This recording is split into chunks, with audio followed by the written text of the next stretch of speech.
Оновлення програмного забезпечення сортувальника банкнот NanoCash Pro Max. Для цього нам знадобиться пуста USB-флешка. Ми на неї вже завантажили файл з прошивкою.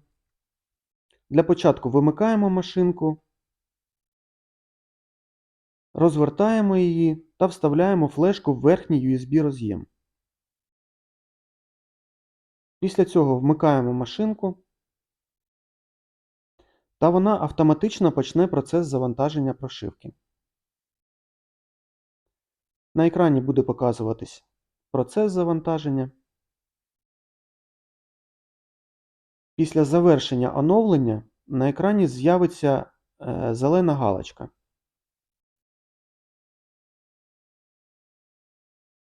Ось вона з'явилась. Після цього вимикаємо машинку, забираємо флешку, вмикаємо та тестуємо.